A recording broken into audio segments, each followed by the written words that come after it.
Welcome to the bird media. నేను మీ పవన్ కృష్ణమూర్తి.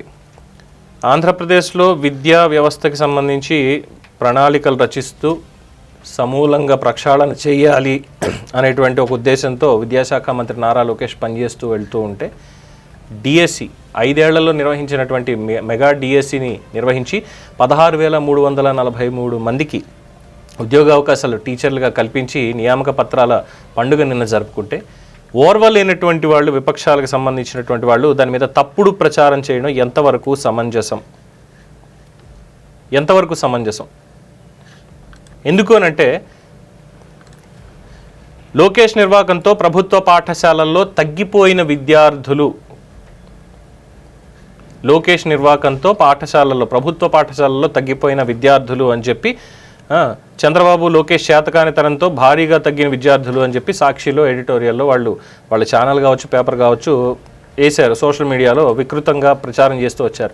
మరి దానికి సంబంధించినటువంటి జీవోను కూడా చూపించాలి కదా, డీటెయిల్స్ ఏంటి అనేది కూడా వాళ్ళు మాట్లాడాలి కదా. ఎందుకని చెప్పి ఆ డీటెయిల్స్ని పట్టించుకోకుండా మేము మా ఇష్టం వచ్చింది ఇదే మాట్లాడతాము, ఇలాగే చేస్తాము అని చెప్పి ఎందుకు వాళ్ళకంత ఈ ఆలోచన కానీ ఇది కానీ ఏమనాలి వీళ్ళని?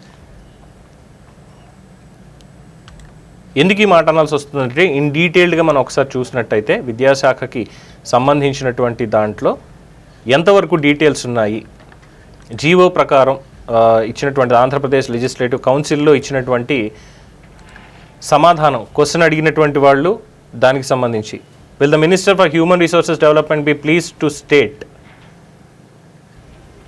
ఎవరెవరు అడిగారు? మొండితో కరణ్ కుమార్ గారు, Penumatsa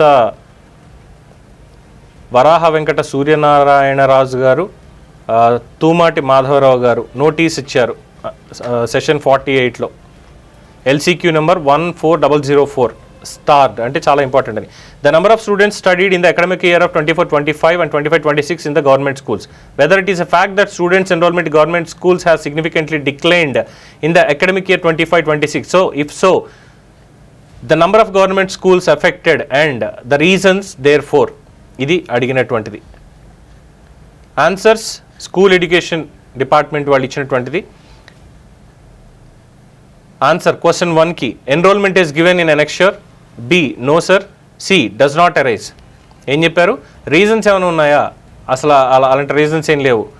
weather it is a fact that students enrolment in government schools significantly declined in the academic year 25-26, no answer. ఇక నెక్స్ట్ ఇయర్లో చూసుకుంటే 2024-25లో 33,44,158 మంది, 2025-26 టిల్ 19th September 2025 వరకు ఉన్నటువంటి ఎన్రోల్మెంట్ ఇన్ 1 నుంచి 10వ తరగతి వరకు ఉన్నటువంటిది 32,16,627 మంది. అంటే 24-25కి 25-26కి సంబంధించి లెక్కలు చూసుకున్నప్పుడు ఏంటి పవన్ ఇక్కడ 1 లక్ష తేడా వస్తుంది కదా, 33 లక్షలు ఏమో అప్పుడున్నారు, ఇప్పుడు 32 లక్షలు కదా. అంటే 10వ తరగతి వాళ్ళు తగ్గితే, 10వ తరగతి ఒక బ్యాచ్ వెళ్ళిపోతే తగ్గుతారు కదా ఆటోమేటిక్గా కౌంట్. ఆ రేషియో అనేది ఉంటుంది కదా, ఒక 10%, 5% రేషియో అనేది ఖచ్చితంగా ఉంటుంది కదా, వేరియేషన్ అనేది. సో దానికి వచ్చినటువంటిదే తప్ప ఇంకోటి ఏం లేదు. ఇక్కడే 33 లక్షల మంది జాయిన్ అయ్యారు, ఇక్కడ 32 లక్షల మంది జాయిన్ అయ్యారు ప్రభుత్వ పాఠశాలల్లో. అంటే తగ్గిపోయారు, మొత్తం పడిపోయింది, అసలు గవర్నమెంట్ పాఠశాలలు ఎందుకు పనిచేయట్లేదు? మరి తగ్గిపోయేటువంటి వాళ్ళ గురించి డిఎస్సి ఇచ్చి 16,347 మందిని రిక్రూట్ చేసుకుంది. అన్ని ఖాళీలు ఉన్నాయని వైసీపీ వాళ్ళకి తెలియదు. బొత్స సత్యనారాయణ విద్యాశాఖ మంత్రిగా పనిచేశారుగా, ఆయన హయాంలోని ఖాళీలు పూరించాలి, కానీ ఏం చేయలేదు. ఇప్పుడు వచ్చి విష ప్రచారాలు చేసుకుంటూ వెళ్తున్నారు. ఏం చెప్పాలి వీళ్ళకి? ఏం చెప్తే అర్థమవుతుంది? 2014-19లో ఉన్న ప్రభుత్వంలో 2024-25 విద్యా సంవత్సరానికి అడ్మిషన్లు జరిగిన దానికి ఇవన్నీ కూడా వక్రీకరించి మొత్తం.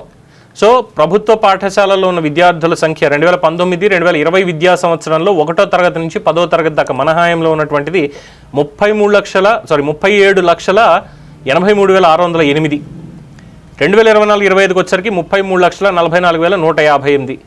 2019-20 సంవత్సరానికి ఉన్నటువంటి అడ్మిషన్స్ని 2014-19లో ఉన్నటువంటి అడ్మిషన్స్ ఈ డీటెయిల్స్ తీసుకొచ్చి ఆ రోజు ఉన్నటువంటి వాటిని ఇంకేముంది ఇప్పుడు తగ్గిపోయింది అన్నాం. ఎవ్రీ ఇయర్ అనేది రెడ్యూస్ ఎక్కడ అవ్వట్లేదు కదా.